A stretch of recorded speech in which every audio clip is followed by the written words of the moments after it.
Good morning. Oh, that was loud. Grab a seat. We are back. There we go. My name is Andrew Zwicker, and I have the distinct pleasure of being your host for the 2025 Ronald E. Hatcher Science on Saturday lecture series, where I got to tell you, being surrounded by science loving people is about the best way to start a Saturday morning. So, all right. A couple of announcements before we get started. First, thank you so much for those of you who are here in person. We have folks online as well, but for the people who are here in person, obviously there's a lot of construction going on here at the Princeton Plasma Physics Laboratory. We are in the process of building a new laboratory building and with office space called PPIC, the Princeton Plasma Innovation Center. And to do that has taken many years of planning, and finally we're in the construction phase. And so we are taking down parts of old buildings, and over the next 2 years, we will be creating a state-of-the-art new laboratory building. What that means, of course, for you, and you saw it today, is that with construction, we had to move some things around where everybody parked. And so really appreciate all of your patience when it comes to just getting yourself here. I could tell that it went well because all the cream cheese was gone in like 5 seconds, and there's almost no bagels left, and the donuts were wiped out. So, couple of things before we get started. First, to get us to this point, it took an enormous amount of planning. And so this all comes out of science education, and in the back of the room is the head of science education, Dr. Arturo Dominguez, right there. Over in the corner is Dr. Abdel. I have no idea. What, Abdel, I don't even know what your last name is. I see her. Thank you. Worked with him for a year. And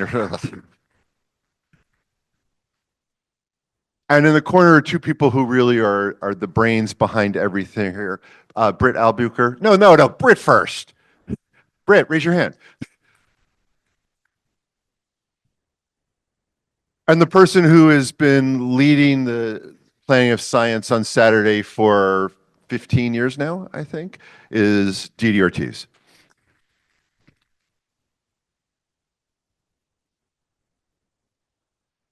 So Science on Saturday is successful for two reasons. One is the outstanding speakers that we have, and the other is all of you. So I'm curious before we get started, and for those of you who are online in Zoom, if you want to use your raise hand function, as I ask people to raise their hand, please feel free to do so.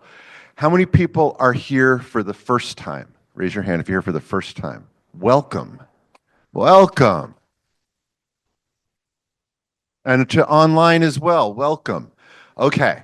So, as best you can tell, how many people have been coming for, let's say, 5 years or less? 5 years. So, a few more hands. Okay. 10 years. For your first Science on Saturday was probably 10 years. 15 years. I love it. 20 years. 25 years.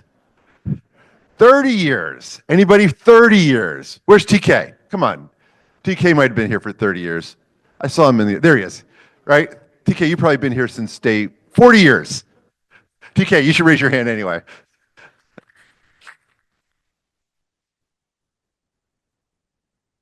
We've actually lost track, but we're pretty sure that this is the 41st year of Science on Saturday, which means for more than 40 years, this laboratory has been bringing not just state-of-the-art speakers, but all of you from the local community. I'm tremendously grateful for you. There's so many things you could have done on a Saturday morning, but you came here.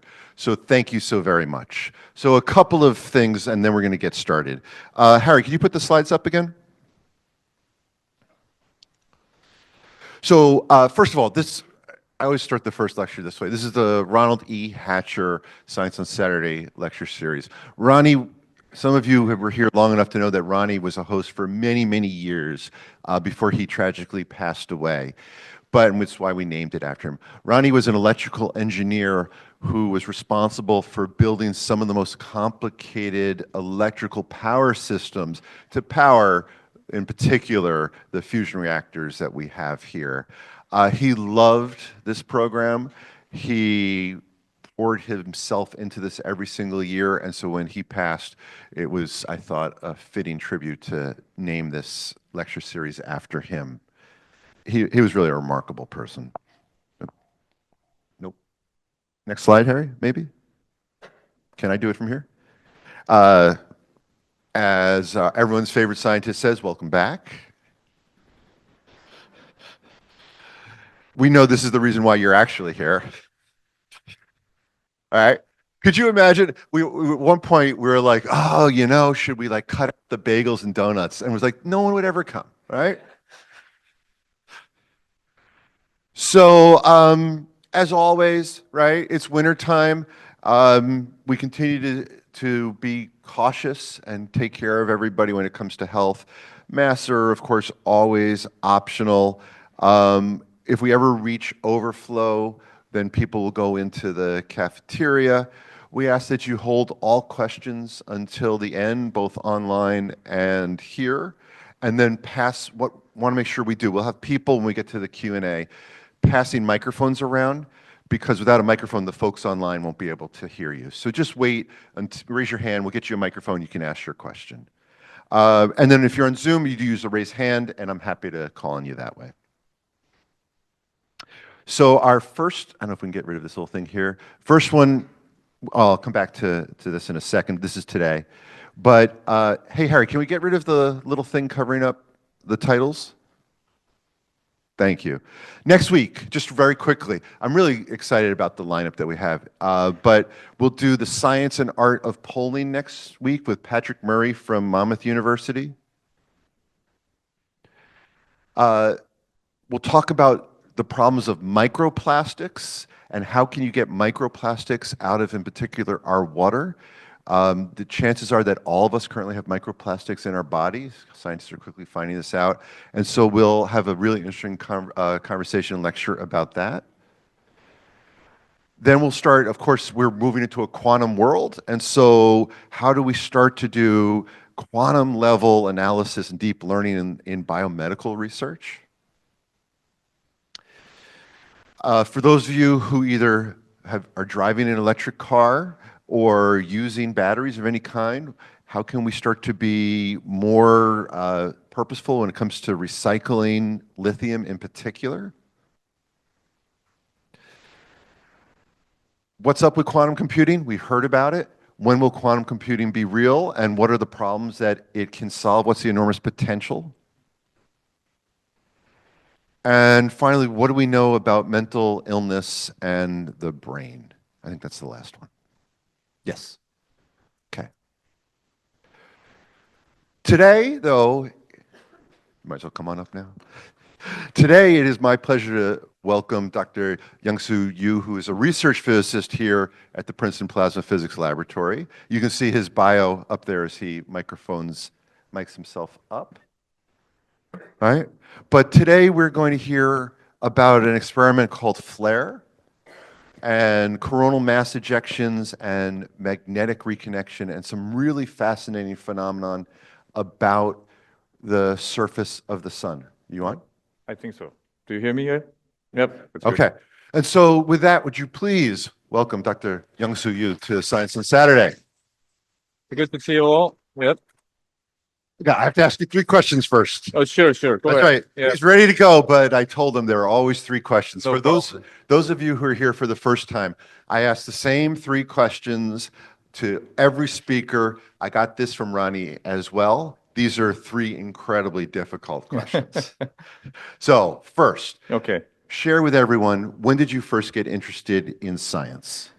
So I thought about it, and I came up with this answer. So I was I think a ninth grader, and my homeroom teacher asked me, "What would you like to do for your major?" So I said philosophy. So he's like, "Okay, you're not gonna make money, enough money for your living." I was like, "Change your subject. Why don't you do physics. So he's a physics teacher, obviously. So I was like, yeah, physics was used to be a branch of philosophy. So I was like, okay, that doesn't sound so bad. But he happened to be, I'm good at it, actually. So it's like, oh, that's the moment I decided my major. Um, that's my answer. And I mean, technically, you are a doctor of philosophy. Oh, that's actually true. Yeah, yeah. He was right. So you may have answered the second question. I don't know, but an influential teacher from little kid on up through graduate school. That's the guy. That's the guy. The ninth grade homeroom teacher. So I can't believe I actually forgot his name. Kim something. But I do remember his nickname. His name is Kung Fu. Nickname. Okay. He's Kung Fu master, actually. He Okay. could easily beat us up. Just so in other words, be a physics major or Yeah, I will so beat you up. if we made a terrible mistake or something, he actually tried his kung fu skills on us. So he had absolute authority over all of us. So he actually forced me to do this physics competition. Otherwise, I'm gonna, you know, get punished. So I actually ended up representing my whole school, and he drove me to competition area. I think I remember. I ended up winning like bronze medal or something. Yeah. So that's the moment I said, oh, I may be good at physics. Yeah. Wonderful. And last question. Something that you do for hobby, for fun, when you are not doing your research. When I was younger, I used to play basketball and tennis, but not anymore. I gotta find another sports to do. But these days, actually, I'm doing home brewing. Home brewing, yes, I make Korean traditional alcohol and that kind of stuff. So it's actually a lot of fun. It's actually a lot of science in it. The science of alcohol and beer and everything It's else amazing. is It's very amazing. amazing. Yeah, yeah. Did you bring any that we could try? Um, I wish I can, but this is government Oh, lab. good point. I'm not allowed to bring It's anything. better than me. I was like ready to try something. Well, thank you so much. And with that, solar flare, coronal mass ejection, and magnetic reconnection. All The floor is right. yours. Okay. So let me share my screen here. I think everybody can see this. All right. So good. All right. It's good. It's good to see you all, and thanks for showing up. I wouldn't show up on Sunday, on Saturday for science myself, but I like your enthusiasm about the science. So I'm going to do my best to deliver interesting talk about solar flare, coronal mass ejection, and magnetic reconnection. There is a reason why I actually capitalized flare here, because it also means a new facility to be online this year. I'm very excited about it. Facility for laboratory reconnection experiments. So I'm going to talk about that too. So first slide, come on, first slide. It's a very short introduction of plasma. I don't know how much you know about plasma, but most of you know it as the fourth state of matter. So we have a solid here, we have a liquid there, water bottle, and we have a gas around us. If you put more energy into a gas, you end up having plasma. So atoms have a nucleus which has positive charges, and electrons are surround them. So overall, it's neutral. But when you have enough energy and you give enough energy to electrons, they ended up detached from the atoms, becomes negative charges here, electrons, and nucleus atoms have positive charges. If you have enough of them, collection of charged particles, then you can call it plasma. So in other words, a plasma is ionized gas. So the natural question comes out of it is like, what percentage of ionization is required to claim as a plasma, right? So what's the answer? Do you know anything about it? So if you have like 10,000 atoms, how many of them do you have to ionize to claim as a plasma? Just throw a number between 1 and 1,000. Come on. What? 500. Yeah, we are living in democracy, right? So over 500, let's call it plasma. Below 500, let's call it gas. It doesn't work like that, the science. It's about actually 1%. In most of the cases, it depends on the pressure, obviously, but if you have over 1% of ionization, you can usually claim as a plasma. So the way to define it scientifically is once you have enough particles to show collective behavior, then you can claim it as a plasma. But I'm going to go into too much of details, so I'm going to skip it.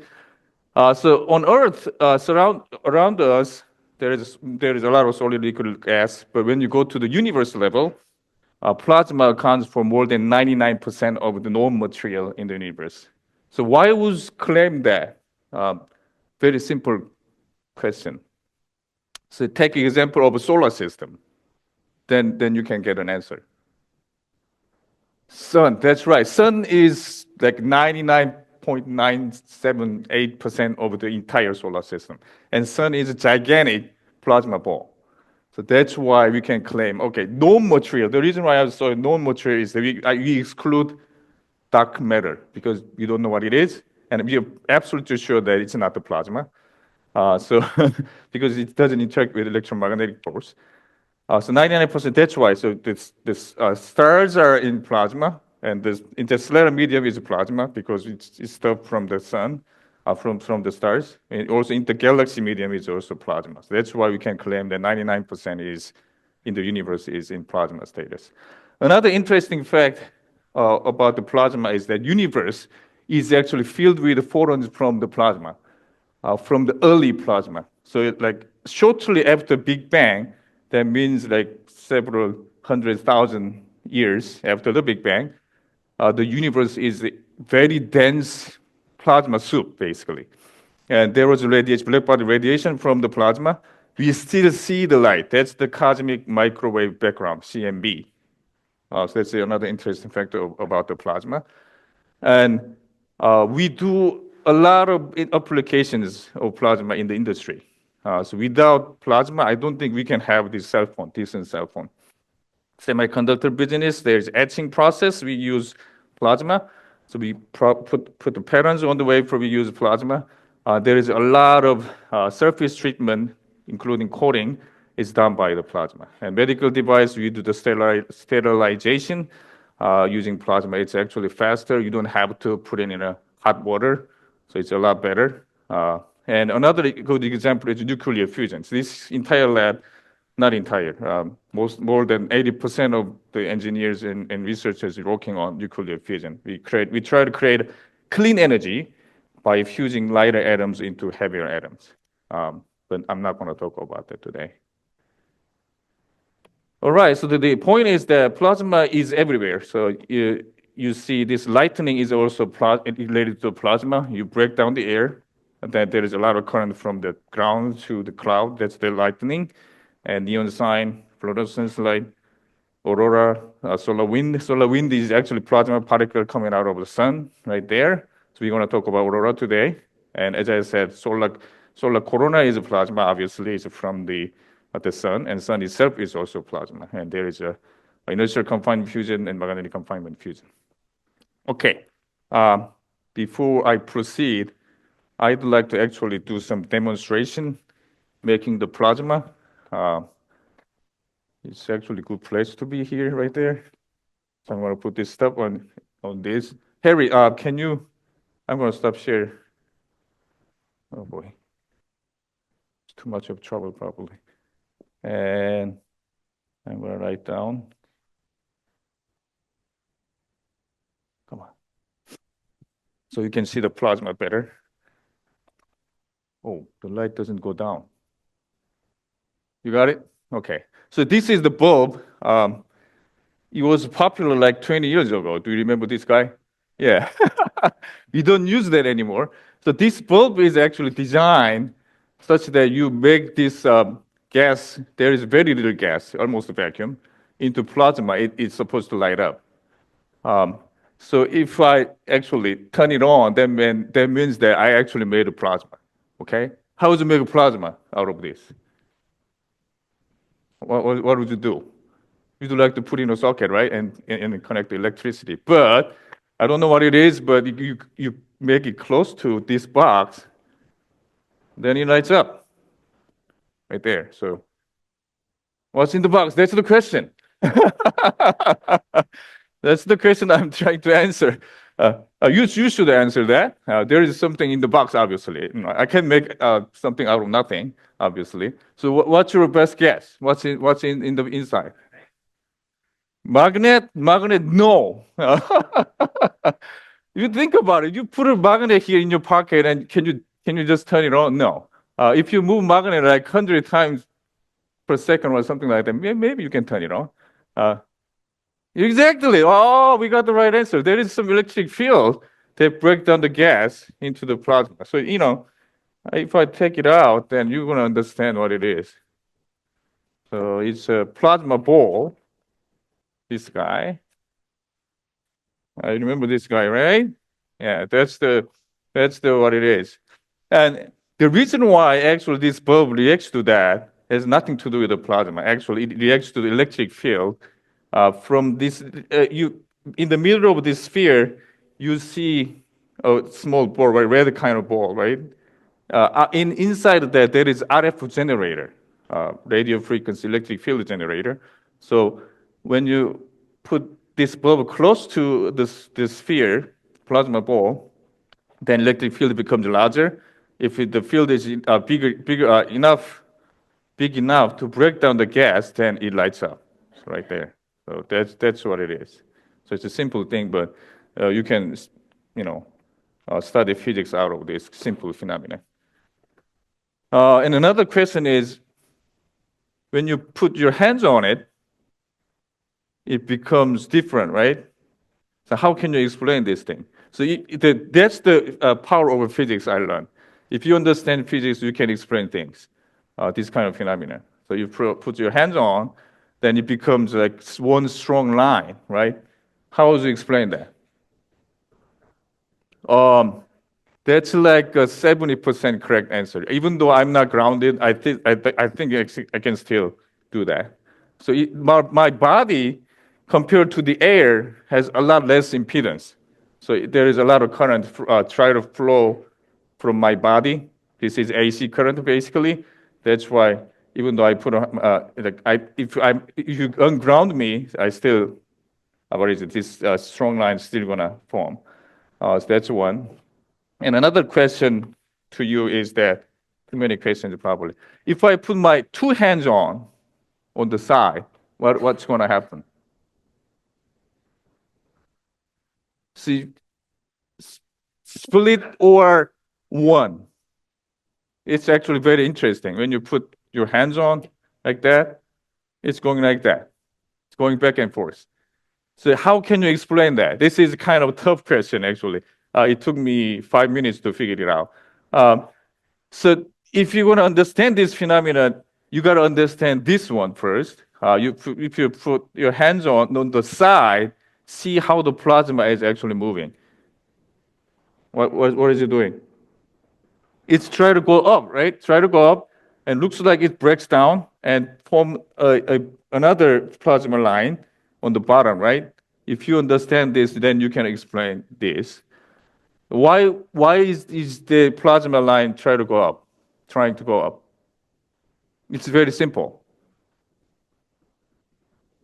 No answer. So that's right. There you go. So someone understand the physics well.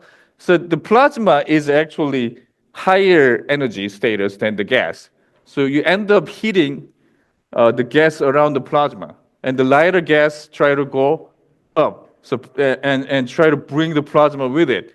And when it hits the wall right there on the top, then okay, wow, now the impedance is too large. I rather form another line on the bottom. That's what's happening. So it's go up, going up, hit the wall, and form another line. And then you can explain this. Why is it going back and forth? The first of all, when you put two hands on, you still prefer to have a one stronger line rather than two plasma lines because it has less impedance. You can do some calculation and verify that. And then, why is it going back and forth? Because the chance of going to the left and the right is about the same. Okay, so when you put your hands on, the chance of going to the left and going right is 50-50. And when it breaks up, it's doing the same game again. So it looks like it's going back and forth. But sometimes you can see that actually it goes left twice and three times, and something like that. So this case is going to the left twice. It's actually 50-50. That's what's happening. So then another question would be, if you put your one finger on and on your palm on the right side, then what's going to happen? Yeah, going to the right? Prefer to the right. Yeah, surface area is bigger, so the chance of going to the right is actually much bigger. So you can explore a lot of physics out of this relatively cheap plasma ball. I like this guy. Okay. All right. So any question about the plasma ball before I take it away? Yeah. Be- Light bulb behind my head? Like this? Oh, in front of me.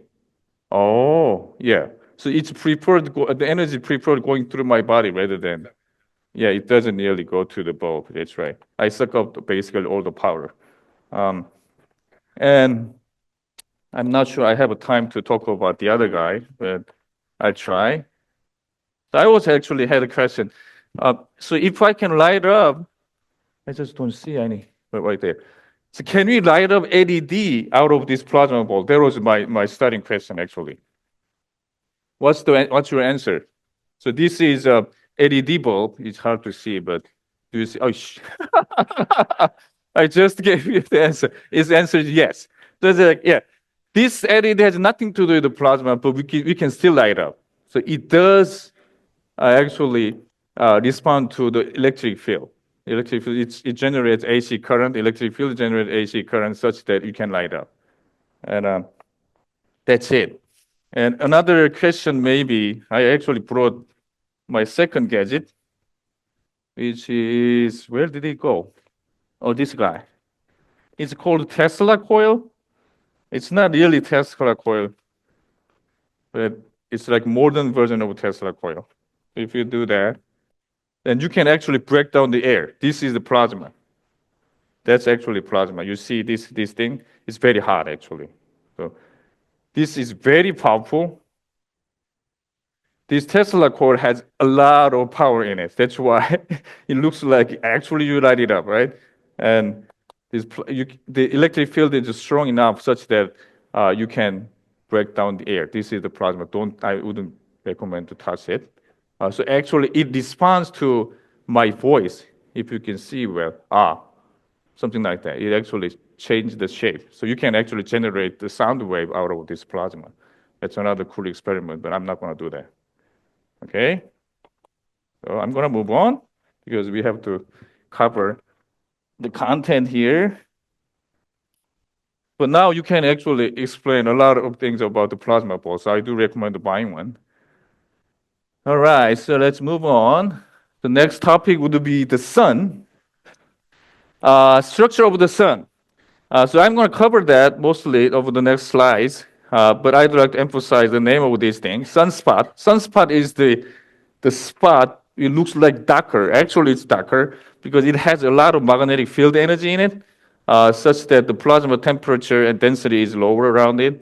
That's why it looks darker here. That's a sunspot granule. You don't have to know that. I'm going to cover everything. And prominence is gigantic plasma structure coming out of the surface of the sun. That's the prominence. So to remember those two names, and I'm going to cover the rest of them. So let's look at the solar interior. There is a core, and that's where the energy makes out of nuclear fusion. So nuclear fusion occurs, temperature is as high as 13 billion degrees of Kelvin. There is the next one is radiative zone. So the energy produced by the nuclear fusion is delivered by radiation, mostly radiation, thermal radiation. And there is convective zone. It's actually the plasma motion delivers the energy. So plasma is actually going up, cool down on the surface, and going back, and we heat it up again, and that comes back on. That kind of convection is happening in the convective zone. And then solar exterior, photosphere is the surface of the sun. So the temperature you know about the sun is the actual temperature of photosphere. You know that it's about 5,000 degrees of Kelvin. And the next level is chromosphere, very thin, relatively thin layer, chromosphere, temperature going up to 20,000 Kelvin. And corona is actually the atmosphere of the sun. You measure the temperature there is millions of degrees of temperature. You gotta find something weird about that. What is it? What is it weird? Yeah, it's counterintuitive, right? So if you have some heat source there, you would go if you feel cold, and you'd rather go closer. But sun is the opposite. You got to go outside. Actually, that's something weird. That's actually very old known problem as coronal heating problem. It's a mystery of the solar coronal temperature, which is much, much higher than the surface of the sun. So there are several theories, but it's still, I would say there's a lot of progress, but still unsolved problem. So if you can solve it perfectly, then you can win Nobel Prize, I'm pretty sure. When you look at the temperature, there's a transition region. It actually rises like insanely high from the surface to relatively thin layer and going to the millions of degrees right there. So going up right there from here to there. That's the known problem, very old problem. And NASA's, I'm going to introduce this is Parker Solar Probe. This is ongoing NASA Mason mission, launched in 2018. It is like fastest man-made object, and still managed to manage its orientation. So the secret of this guy is that it has thermal shield in it. The thermal shield has to point toward the sun all the time. You got to maintain the orientation. If you mess that up, the whole expensive scientific instrument will be gone in few seconds, basically. It's kind of amazing mission going on. So one of the target problems is of this Parker Solar Probe is this one. So they try to measure this actually waves associated heating is happening or magnetic reconnection, that kind of thing. So I'm just going to introduce that. And let's move on to the first topic of the day, solar flare. It's the definition of a solar flare is a sudden, intense burst of photons, all kinds of photons, long-range photons from the surface of the sun. I would say this is the most energetic event normally seen in the solar system. A moderate solar flare releases about 10 billion times more energy than a hydrogen bomb. This is kind of amazing amount of energy. Based on the X-ray brightness, we classify into 5 classes, A, B, C, M, X. X is the biggest, M is the next one. This is the hint about the solar flare. So it's been the mystery, where is this energy coming from, right? But one of the hint is right there. It occurs near the sun's nearest active region or sunspots. Sunspot is, as I said before, dark patches on the surface, sun's surface, caused by intense magnetic field strength. And M and X classes are accompanied by coronal mass ejections. I'm going to talk about that in a few slides. So what's the solar flare look like? So you can easily catch that. So just tell me where solar flare happens. Right there, right? It's very obvious, right? So you look at the video, it's actually M-class solar flare. But I recommend you to remember this loop shape after the flare. So it's very bright. All of a sudden, it's getting very bright, and it becomes this loop type of right there. You see that? Just remember that. That's another hint how this solar flare is powered. This is UV line. As I said, it's actually happening. UV, X-rays, gamma rays spits out a lot of photons in broad range. All right, I think the movie is done, so we can move on. The next topic is the coronal mass ejection. So solar flare is photons, and coronal mass ejection is plasma. The large eruption of plasma and magnetic field obviously associated with it from the sun's corona into the interplanetary space. Sometimes initiated by, most times actually initiated by solar flares, but I'm going to give another example. Prominence eruption is also another form of solar CME. So solar flares, biggest solar flares, so what? But CME is different story. It has huge impact on Earth. Could have a huge impact on Earth. So CME is the one generates auroras all over the world, nearby the polar regions usually. But if the big CME hit the Earth, then it's going to disturb the satellite GPS because it's actually destroy all this ionosphere, magnetosphere, the structure. There is a lot of disturbance on that. And also, it creates geomagnetic storms because it disturbs the Earth's magnetic field structure so much, it generates EMF. What is it? The induced electric field all over the world. That's going to overload the power grids and blackout. This is the biggest problem. When that happens, there is huge impact on our lives on Earth. Do you have an example like that? Yes, we do. There is a Carrington event, 1959 solar storm, super solar storm it's called.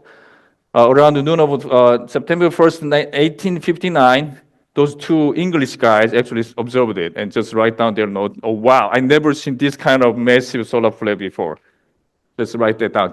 They have no idea there is a CME coming toward the Earth. So as I said, solar flare is photons and CME is plasma itself. So solar flare is a lot faster than CME, obviously, right? So the photons want to reach from the sun to Earth in 8 minutes, but CME, it's a plasma itself. They have to travel this much of a distance, 150 million kilometers. But in this case, it only took 18 hours to reach the Earth's magnetosphere. It's relatively fast. When this massive CME hit the Earth, this kind of thing happened. So aurora were seen all around the world, including Hawaii. So the reason why we only see auroras in near the polar region is what? The magnetic field, right? When the magnetic field try to go to the ground, the plasma is following the magnetic field, and they interact with the molecule in the air. They generate the light. That's why. But in this case, CME was so massive, solar storm was so massive, they messed up whole this magnetic field structure, such that some field lines are actually going to the ground near, like, I don't know, 20 degrees or something like that. That's why you can see aurora all over the world. It's that kind of powerful CME event. And near the Rocky Mountain, happened to be around like 6 a.m. People thought, okay, we got the sunrise. Let's make some breakfast. But it turns out it's not the sunrise, actually light from aurora. It was so bright, they thought, yeah, it's morning. Let's make some work. Let's make some breakfast. That's what happened. And telegraph operators, at that time, fortunately, there was no like power grid all over the right? But telegraph lines are there, and they felt huge shocks, electric shocks. And pylons actually, through sparks, basically destroyed them. And this is another interesting fact about this CME event. So there is actually 2 hours of communication between Boston and Portland operators. It's like, okay, I took the batteries out, but why can we communicate each other? That kind of thing. It's like, okay, there is no power, but I can still send some message for 2 hours because there is induced power, EMF, in the line, basically. They were able to actually send their signals. That kind of interesting is happening.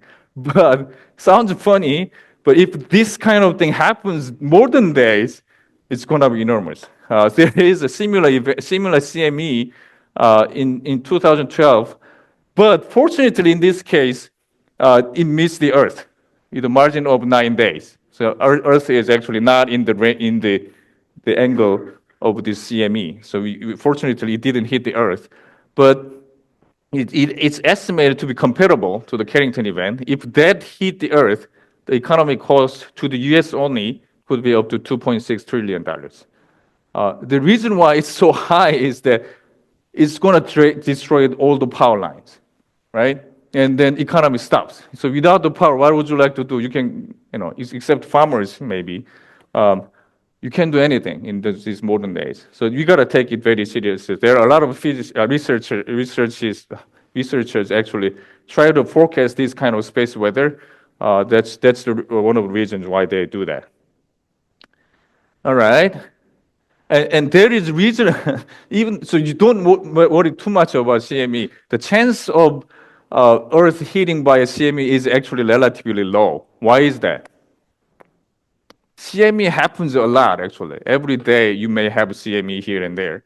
But because Earth is so small compared to the whole solar system, it has to be right at the angle, right at this Earth's direction. Otherwise, we're just going to be fine. And we also, small CMEs are fine because the Earth's magnetic field actually protect us from it. But the big CMEs is the problem. But the chance is relatively lower. So the frequency of this happens is like what? A few hundred years probably. So don't worry too much about it. But it could be a potential problem. So around 2024 and 2025, is we are reaching the solar maximum. Solar activity is actually the largest around this time. So last year, Mother's Day, there was a CME. The CME hit the Earth, and you could see the aurora in Princeton area. This is actually photo from the battlefield, Princeton battlefield. So you can actually see they took the nice photo out of it. So if you are interested, and you still have a chance because solar maximum ends like first half of this year, so you still have a chance. So just keep an eye on it. It's not as beautiful as this. Actually, you actually see your eyes. But anyway, I try to actually catch it. I have one photo there. Okay, so what about CME? This is the video. So it's actually fast. So I'm going to show a CME associated flare. Just take a look at it, close look at it, and you can catch the moment the plasma is actually coming out of it. I'm going to play that. Right there. You see that? Nope. You want to try one more time. So just there is solar flare happening right there. Come on. And boom. You see that? Yeah, there's a lot of plasma coming out of it. This is an example of CME associated with the solar flare. So solar flare happens relatively large scale. This is, I think, M scale, or that could be X. I think it's M. M scale flare happens, and there is associated CME. That's one example of CME. This is another example. It's called prominence eruption. The prominence, oh my God, there is some interesting rock music actually behind it. So this is the prominence. So just take a look at it. This is prominence, gigantic plasma structure, and boom, it goes, right? So that's the prominence becomes unstable and erupts into the space. This is the CME associated with the prominence eruption. And after that, actually, you can see there is a solar flare right there. They're right there. That's actually solar flare. So eruption first, I think this case we can say eruption first, and it's actually generates solar flare. All right, that's the actually CME, two examples of CME. And this video shows how frequent CME could be during the solar maximum. This is last solar cycle, maximum cycle 2015, and this is 5 days of video. And you're gonna be amazed how many CMEs you're gonna get in this 5 day span. So, bam, right there, boom, boom. So in 5 days, you count. I actually counted like 11 CMEs happening. But as I said, CME is very frequent, but don't worry too much about it because Earth is so small. So it has to be right at the angle. Otherwise, you're not going to be hit by this CME. But this video shows how frequent the CME could be around this solar maximum, which is we are now having solar maximum. So you keep an eye on it. All right. So this is not a video. The videos I showed before is actually from the observations, but this is actually cartoon. But that actually tells not true physics, not 100% correct, but it's going to give you a good idea how CME impact on Earth's magnetosphere. So let's say around this time, CME happens from the sun. It shows how big the sun is, and the plasma is coming toward the magnetic field of Earth, and this is magnetic field around Earth that protect us, but it hits on the solar side first, and it generates something there. Something I'm going to explain that later. Just take the movie, just interpret this movie, and there is something going on in the tail. We said it's tail region, and the plasma is coming toward the sun, toward the Earth, around the magnetic field, and you see the aurora. That's the actually kind of summary of how you see the aurora from the CME. Anyway, any question so far? I think I went too fast or something. What time is it? Okay, I'm good. I'll play this again. You're interested in? I can do that. I can do the 5 times for you. So there's the sun, and there's a CME happens. This is cartoon again. This is not not an actual measurement, not actual observations. But yeah, they assume there's a CME happens. There's a sunspot there, and the plasma is coming toward the Earth. It hit the Earth's magnetosphere first on the solar side, and something happened there. I'm going to talk about that. And it actually, the field lines are moving toward the tail, and there is something happening in the tail. I'm going to explain that later. What's the something? and then it generates very energetic plasma and it's coming toward the Earth. When those plasma interacts with air molecules, you see the light. That's the aurora. That's the summary of this video. Okay, think I can move on. And now it's time to talk about what causes solar flare and CME. So we talked about phenomena. So solar flare is photons, bursts of photons, and CME is bursts of plasma. But can you explain that? So it's been actually mystery what powers solar flares. It's just, but we solved this mystery. So someone pointed out in 1950 something, the magnetic field energy could explain this much of energy release. That's the case. So magnetic field is building up before the solar flare by plasma movement inside the sun or surface of the sun for a long period of time. It accumulates magnetic energy around active regions. Then all of a sudden, if the large energy stored in the magnetic field is released by the process of magnetic reconnection, that's the keyword, in short period of time, then you can explain solar flares. So what powers solar flare is magnetic reconnection right there. So that's the explanation. I'm going to explain what magnetic reconnection is in next slide, I guess. And CME, as I said, there are many types of CMEs. It's hard to explain all CMEs by one theory, but you can explain CME associated with the solar flare with the magnetic reconnection. How can you do that? I'm going to explain that. And CME associated with prominence eruptions may be explained by the loss of equilibrium. So the gigantic plasma structure, prominence, it becomes unstable, then it just going to the space. That's what CME prominence eruption is. Okay, there's two explanations. And now it's time to talk about little complicated concept of magnetic reconnection. This is the moment, probably most challenging moment for you guys. So there is red field lines, there's blue field lines. Before the reconnection happens right in the center, right there. This is the point reconnection happens. We call this as a topological rearrangement of magnetic field lines. So what that means is that before reconnection, red field lines is red field lines on that side, blue field lines on the other side. There's nothing to do with each other. But after the reconnection, they connect them together, right? Blue field lines and red field lines actually move together and move it out together. So we change the field line topology basically through magnetic reconnection. Reconnection happens right there in the middle. But most importantly, during this process, it can convert magnetic energy, tremendous magnetic energy to plasma energy. How? That's a little complicated, but I'm going to give you a wrong, simple answer. Don't take it seriously. But so after the reconnection, the field line is bent like this. It's highly bent. It tries to get straightened up.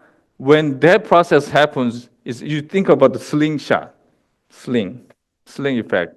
It can take plasma with it, the magnetic field lines can take plasma with it and accelerate plasma toward this direction. So take it out, sling, bam, and they shoot the plasma toward this direction. So we call it outflow. So it generates a high energy outflow. That's what it is. But it's absolutely wrong explanation, so don't take it seriously. So probably Hunter knows what I'm talking about. But but you can explain. So bent field lines, when they try to straighten up, it accelerates the plasma toward that direction. We call it outflow direction. So that's how you convert magnetic energy to plasma energy. Okay, and how are we going to take this concept and explain a solar flare? That's the power of physics, right? Solar flare, as I said, you got visible lights and you got X-rays. And I told you to remember this loop shape, right? After the flare. That's the key. You can explain that like this. There is a loop, magnetic field loop, and reconnection happens right there. So this is the reconnection. So at this point, you convert tremendous magnetic energy to the plasma. Then plasma is going to be accelerated toward this direction. They're going to accelerate toward this direction and that direction. You remember that, right? So then you can explain solar flare. This accelerated plasma hit this structure and the surface of the sun. They generate photons because they have a charge. Sudden stop of charged particle generate photons. That's how we're going to explain solar flare. Okay, reconnection converts energy. They're going to generate energetic plasma toward the sun. When they hit this structure and that structure, they generate photons. That's how we're going to explain solar flare, and it makes total sense, right? And what about CME? CME is, as I said, reconnection generates energetic plasma from this to this direction and that direction, two-direction structure. So the plasma accelerated toward the sun generates solar flare. What about the other guy? That's CME. So the plasma itself is going to come out of the sun. That's the CME. This is kind of standard model of reconnection and flare and CME. CME accompanied by with the solar flares can be explained by this standard model. So reconnection happens there, accelerated plasma toward there. When it hits this region, a soft X-ray happens. Hard X-ray happens. When they hit the surface, it generates soft X-ray, and also the plasma going out this direction generates CME. So you can explain flare, CME at the same time with the concept of magnetic reconnection. Any questions so far? No? Okay. It's kind of difficult at this point, but it's going to be easy soon. So Earth's magnetosphere, you don't have to know everything about it, but this is the sun side, and this magnetic field structure toward the sun and away from the sun is slightly different, right? This is the sun. This field line protect us from the solar wind. Otherwise, we're going to lose air molecules very quickly. That's what happened to the Mars, basically. They lose everything there, so they don't have enough air. And this is a tail region away from the sun, the field line going like that. So they are actually swept by the solar wind. It looks like that. That's the Earth's magnetosphere. And so the cartoon we talk about, I showed you before, let's explain what's happening during that process. As I said, the CME happens, it's going to hit the Earth's magnetosphere at this point, and reconnection happens there. So then it's actually reconnection accommodate plasma flowing into the magnetosphere. That's one. That's the first process. So we call it subsolar region. Plasma is coming from the sun and hit the magnetosphere, and reconnection facilitate plasma getting into and energy getting into the magnetosphere. That's one right there. And what about the tail that creates the aurora? We call this is geomagnetic. We called it geomagnetic substorm, and also reconnection happens there. So the field line of this run is going there the other way. When that's actually close together, it converts magnetic energy to plasma. Then, as I said, you can accelerate plasma toward this direction and that direction, right? So toward that direction, if they follow the field line and hit the air right there around the polar regions, you see the aurora. That's how you explain aurora in the end. So how many reconnection process does it take to create aurora overall? 3. Whoa. Hunter, you don't.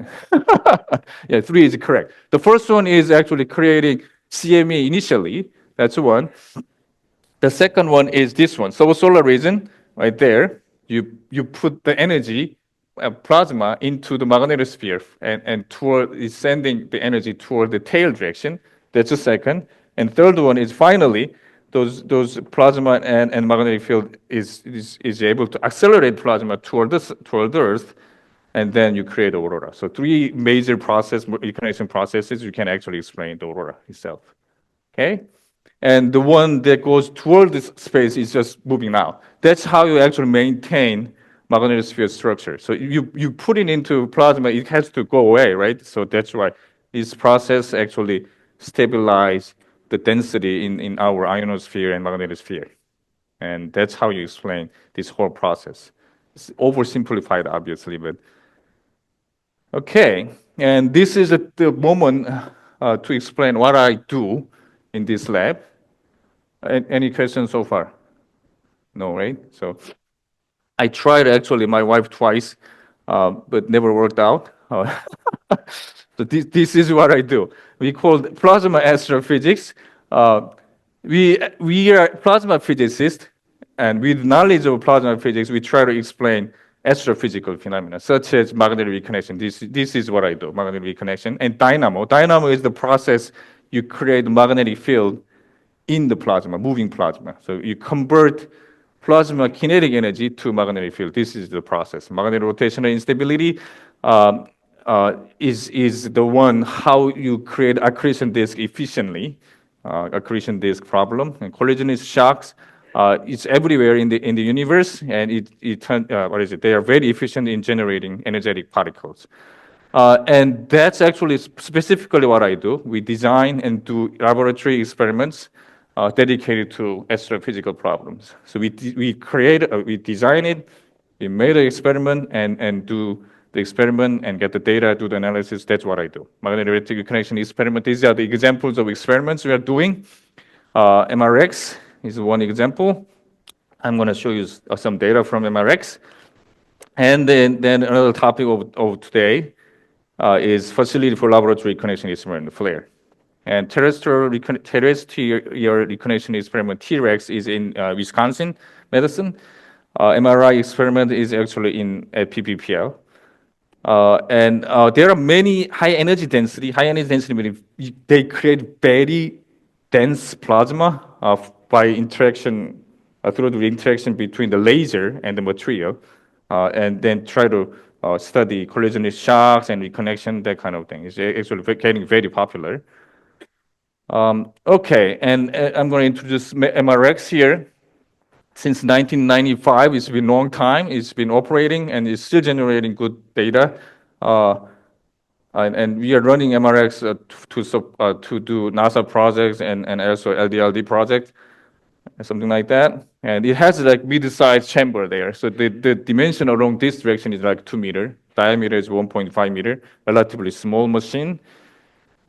But you can actually, this is working machine, so you can actually see the plasma forming. This is inside the MRX chamber. It's very short period of time. You create plasma in less than a millisecond. Let's see it again. Boom. And then you can create a reconnection in the middle of the machine. So the advantage of a laboratory experiment is that you can put a lot of diagnostic in it. So remember the field lines moving in and reconnect, break up, reconnect, moving out, that kind of thing. You can demonstrate with the actual data. So these are lines representing magnetic field lines. So I play this movie, then you see they're coming in, breaks up, and coming out. Coming in, breaks up, moving out. This reconnection process you can demonstrate in this laboratory experiment. Don't worry about this thing, but it's going to take a while to explain this. So that's the advantage of a laboratory experiment. So you can study reconnection doing experiments, or you can launch the satellite into the magnetic sphere, try to catch the reconnection events. But the advantage of a laboratory experiment is actually you can control the physics parameter, plasma parameters and field parameters, and you can actually have a lot of measurement on it. Detailed, so quantitative measurement is possible. That's the advantage of a laboratory experiment. And it's been a while since we operated MRX. The next question is this. It's hard to explain, but we try to understand what's happening in large astrophysical plasma. What's happening in reconnection in large astrophysical plasma. So it's hard to believe that reconnection happens only one point. We believe that once you scale it up, reconnection in large plasma happens in multiple points by making islands like this. This is called islands right there. You see this island, circular motion of magnetic field. This is actually field lines. Then reconnection can happen not just one point, at multiple points. That's the theoretical expectation. So you ran peak simulations, you see these multiple reconnection points, but it never been demonstrated in laboratory. So that's the purpose of FLARE. So we scale up the experiment. I'm not going to explain what this means, but MRX covers this, but we try to expand our parameter region by a lot, by factor of 1 here, factor of 2 here, 2 order of magnitudes rather. This is log scale. Then you can demonstrate this multiple X-line reconnection, multiple reconnection locations in this laboratory. That's the purpose of this facility for laboratory reconnection experiments. As I said, it's going to be online this year. So it's under infrastructure And power system upgrade, we are doing commissioning right now and targeting operating in May 2025. And after the completion, it will be a DOE collaborative research facility. What that means is that anybody can submit a proposal and do the experiment with the support of us. And the big difference with it is the comparison table, MRX and flare, is that the machine size is twice bigger, volume-wise 8 times bigger, but the energy, you're going to put tremendous energy into it such that we can achieve larger plasma parameters, basically. That's the secret. 30 kilojoule versus 6 megajoule. That's the biggest difference right there. It's actually hard to make it happen. All right. So this is the results from 3D simulations. It demonstrates complex dynamics of flux loops. You see, this is magnetic field lines, circular field lines. That's the island we are talking about. So we are confident that we can create these kind of islands and multiple X-line reconnections in flare. So looking forward to it. This is a summary of my talk. So I actually explained 3 concepts. Solar flare is remember, solar flare is photons, sudden bursts of photons, and from the surface of the sun. And CME is plasma. Coronal mass ejection is ejection of large amount of plasma in magnetic fields. And magnetic reconnection powers CME and solar flare. That's the summary here. It converts magnetic energy into plasma, so you can create solar flare and CME at the same time. And what we are doing right now is, what I'm doing with my team, is that we actually run laboratory experiments, MRX and flare, to study reconnection in detail. And flare is coming, is under commissioning, and that's going to targeting multiple X-line reconnection region. What's happening in large astrophysical plasma? All right, that's it.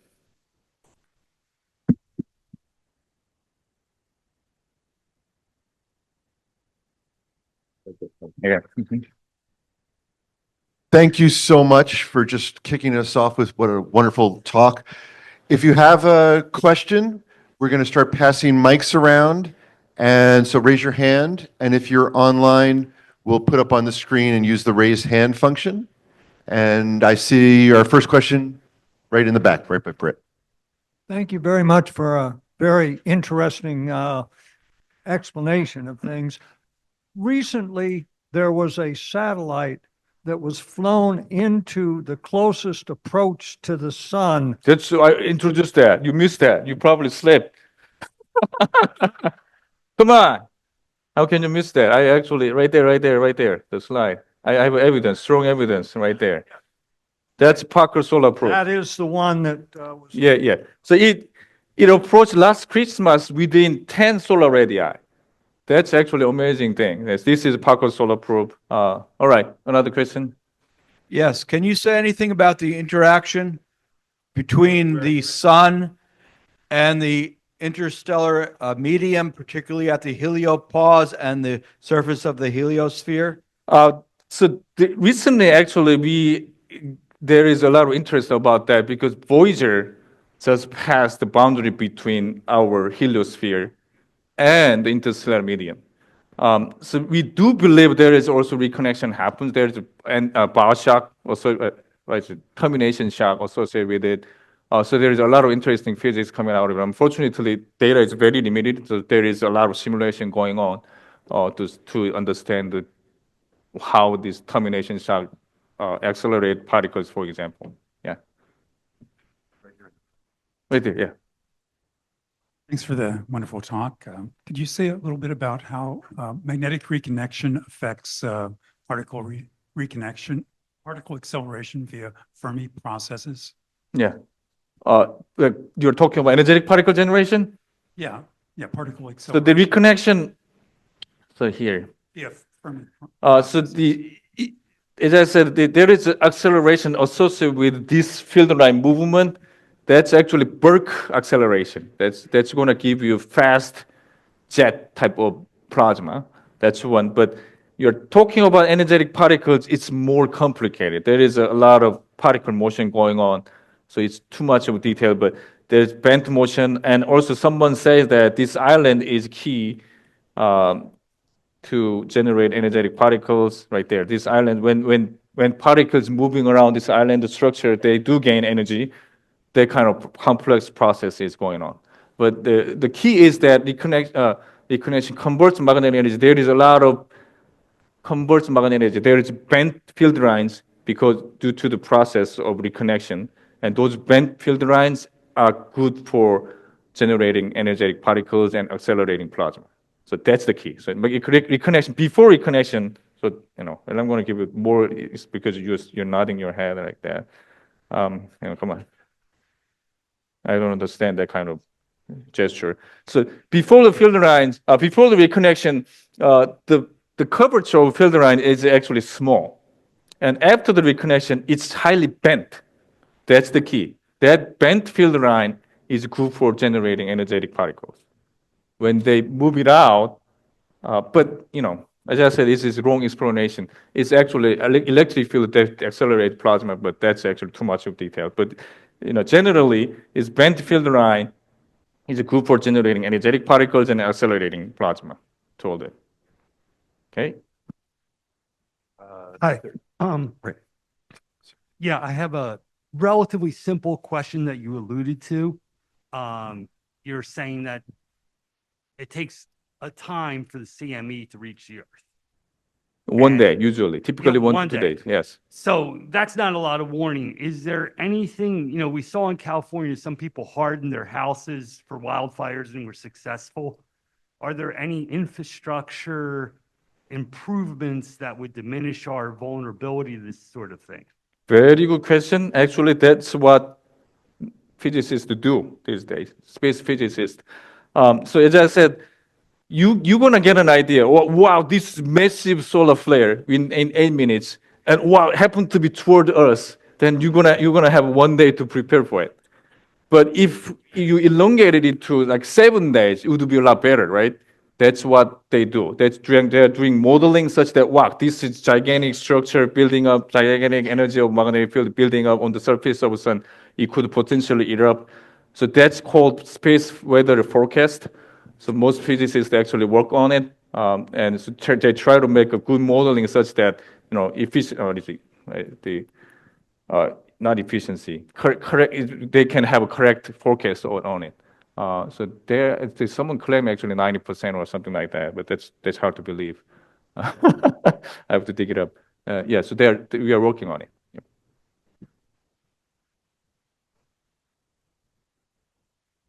Who has? Oh, okay. Physics to electrical engineering to protect the grid from a carrying level of pressure? And if there is anything being done? No, I don't think so. Yeah, that's actually hard to do. This is Earth scale EMP. That's what it is going on. So it's hard to do something about it. Rather than just prepare for, we're going to lose power here, the hospital and everything, just check your emergency system or something like that. And maybe you can protect it by shutting off something. There we go. He's saying that. But otherwise, there's nothing much you can do about it. So this is matter of luck. It's happened to be toward us. We are kind of screwed. All right. Any other question? Right over there. See? Are there names for different shapes of solar flares, like you mentioned the loop shape? Say it again. Are there different names for specific shapes of a solar flare, like you mentioned the loop shape? Loop shape. The name of loop shape. That's your question. Different names for different types of solar flares. No.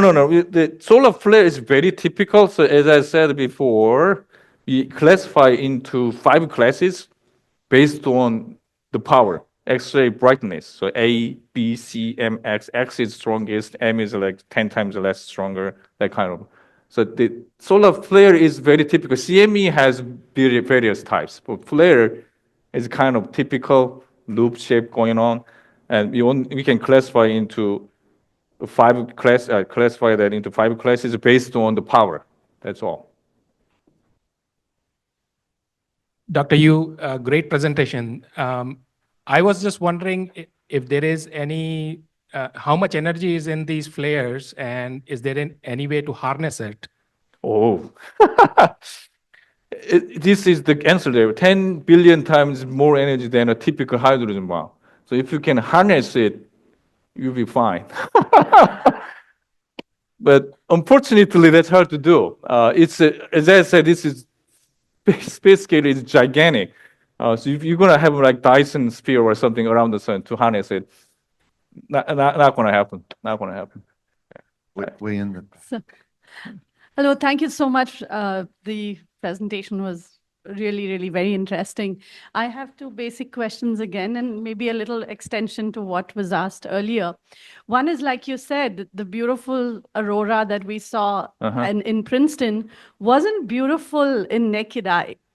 Yeah, It was because you have beautiful to from the expose your camera camera. for a long time. Yeah, that's right. What is making the camera It's pick up? accumulating the lights over the longer period of time. Okay. It does accumulate the light, so it's actually more sensitive than our naked eyes.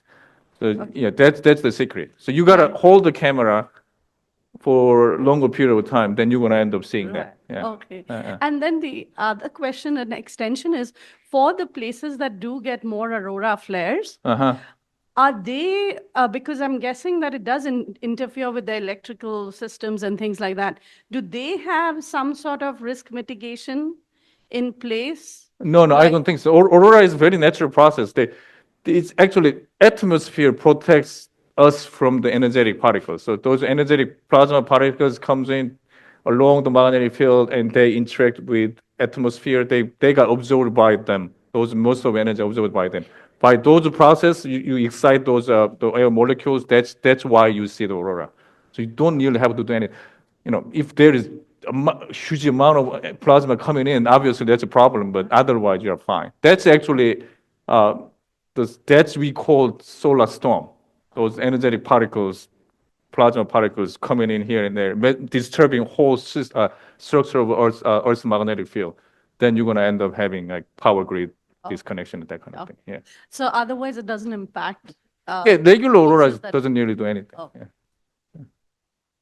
Yeah. First of all, thank you so much for the amazing presentation. That was really cool to listen to. This is my first time here, so thank you so much. Yes, okay. I was wondering, like, before a particularly large or high energy CME, are there any optical signs or other signs? And like, if so, how far in advance can they be found? What's the question? Optical what? Oh, yes. Precursors. Yes, there is. That's what we do. That's the key of space weather forecast. The precursor is, as I said, tangled magnetic field lines contains a lot of energy in it. So scientists try to model the magnetic field structure near the active regions. Oh my God, that's a lot of energy accumulating. That's going to be precursor. So if once an instability triggers magnetic reconnection, that energy is going to be released through the process of magnetic reconnection. So there is a precursor. They actually do study what kind of MHD structures is vulnerable to solar flare. That's the key. It takes like weeks of accumulation for 10 minutes of solar flare. Yeah, and so they're accumulating a lot of energy, and then once the connections take place, the entire energy can be released as a plasma to the plasma in short period of time, like tens of minutes. That's why it's so powerful. Harry, can we take a question from someone who's got their hand up? But they just went away. Hi, great talk. I just had a quick question. Any effects from global warming that might be affecting our magnetosphere, either positive or negative directions, that would make us more prone or safer from a CME? What's the question? Safer? Can you repeat that? I couldn't get most of it. I did put it in the chat, but I was just saying, is global warming affecting our magnetosphere in any way that may affect how well we're protected from a CME? Oh, the structure of the magnetosphere structure, once you reach the stable condition, that's pretty much the same. That's very much the same. So, but once you hit by a CME and you follow by another CME, that's different story. But it does react to the plasma and magnetic field energy coming into the magnetosphere. But after 3 days of CME, it settles down to kind of stationary status, again, going back to the stationary status by the self-organization processes. So, there is variation in ionosphere plasma density and everything, but it's not that much. The variation of the regular condition is not that much. And the change in the temperature of the Earth doesn't have any impact. Not really. Right. Yeah. Okay. I remember earlier you mentioned about how the FLARE project was to study more on how larger bodies of plasma and like how the magnetic field lines create the islands. Is there any specific threshold that creates just the magnetic reconnection to form these islands? And also, can there be practical applications in like fusion generations in? That's a very good question. You understand most of my talk. That's great. So great. So here, I mean, the key is the forming islands, right? So when you create a thin layer of dense current, it's actually unstable to forming an island. That's what's happening. So the key is actually, this is the initial condition right there. Very thin, elongated current sheet, right? That's unstable to forming island. You start having island growing, then you're gonna have multiple sites of reconnection. And that's the key. And application to fusion would like to avoid this reconnection as much as you can. Reconnection is bad process for fusion. You can use it as a startup when you try to form a hot plasma initially. Yes, you can use the reconnection process. But after you have a closed surface and everything, reconnection change magnetic field topology, which you don't really want. And it goes outside of like the circuit. Okay, yeah. Yeah, but we can think about it. You can be really, I'm getting old, so I'm less creative as you probably, but we can think about it. Yeah. But as of now, for fusion operation, we'd like to avoid this reconnection process. To your right there. Okay. Yeah.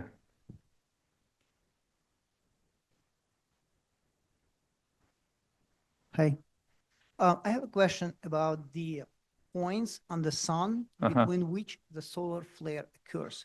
Is there any dependency on the power of the solar flare as the distance grows? And is there any limit between those points? Like it cannot be larger than some distance?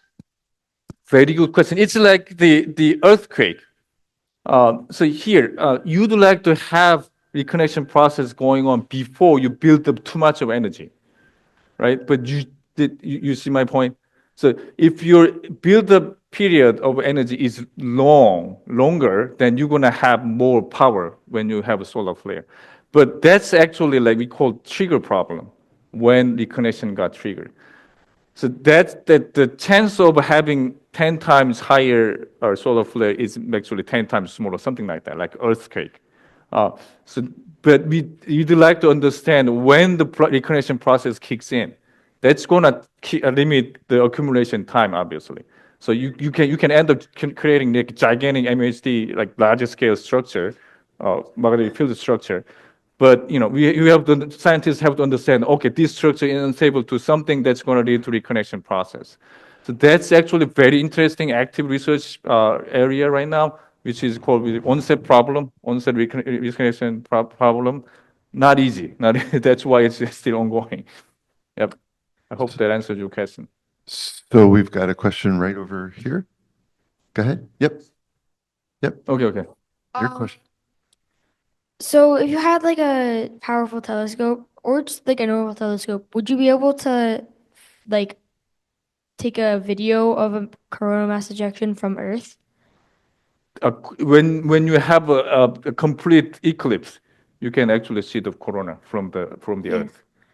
But like if you have like a telescope and a solar filter, could you just see? No, it's usually the light from the sun is so bright, so you can't see the corona. That's actually how scientists find out corona. They actually to the total eclipse. Oh my God, there is something coming out of it. They measure the temperature of a corona. They found out it's actually billion degrees of Kelvin. That's the moment. Oh, this is problem because it's actually hotter than the surface of the sun. That's the corona heating problem. So you go to total eclipse, don't say, just try to measure the corona, then you're going to end up having the same result. Okay? Do not look at the sun. I think this might be our last question. All right. Yep. Go ahead. Yeah, TK.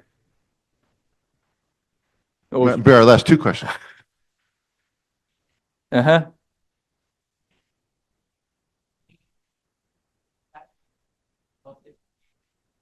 That's correct.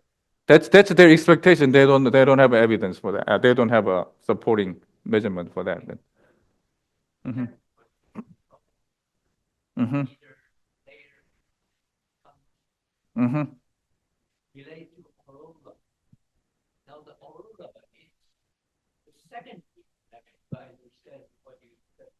That's correct.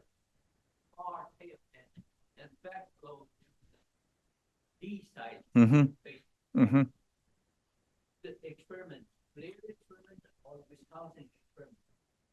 The parameter regime that you can demonstrate. This, I think, is critical information about how aurora is formed. Oh, I don't think so. The geometry is not optimized for that. So aurora, it's very simplified explanation. I got to tell you that. It's actually more complex. And also, there is aurora associated with initial heat right there. So not just second recognition. We have a most correlation between this we call the superstorm and aurora activity, but it's not the full story. So there are other things going on also. It's still under investigation, obviously, under research. That's one answer. And can laboratory experiments do something about that?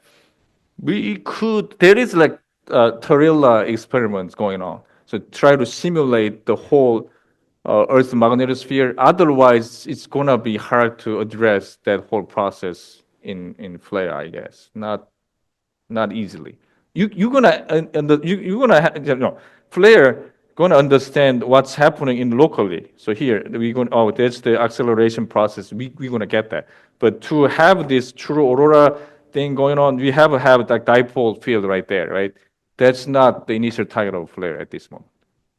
And T-Rex doing some Terra experiment, this kind of experiment. Well, I don't think their plan is actually demonstrate aurora there.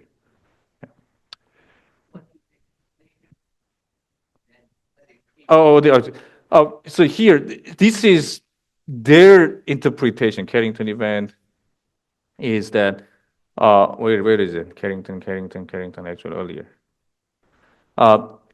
Fast due to previous CME. So CME happens, and there is not much of plasma. It's clear its way. So that's density. So it actually, like, once another CME comes in, it can go faster. There is no back pressure there. So it can flow into the Earth relatively faster than usual. Yeah, that's their explanation. So typically it takes like 1 or 3 days, but this previous CMA cleared everything there. So that's why they can come faster. The plasma thing, previously it's gone. Yeah. No, not the debris. It's just clear. The field and plasma in this between the sun and the Earth is pretty much gone. Yeah, density depleted there, so it can freely to the Earth. That's their. They never know. Obviously, there is no measurement there. Yeah. That's the way to explain actually faster CME. They found actually similar thing. This Mother's Day also faster. CME came in 16 hours or something like that. It's faster. So this supported by recent observation. This kind of explanation. Then it's 1958. They have no idea what's going on there. Obviously. Yep. And with that, I would like to say thank you so much for a wonderful lecture.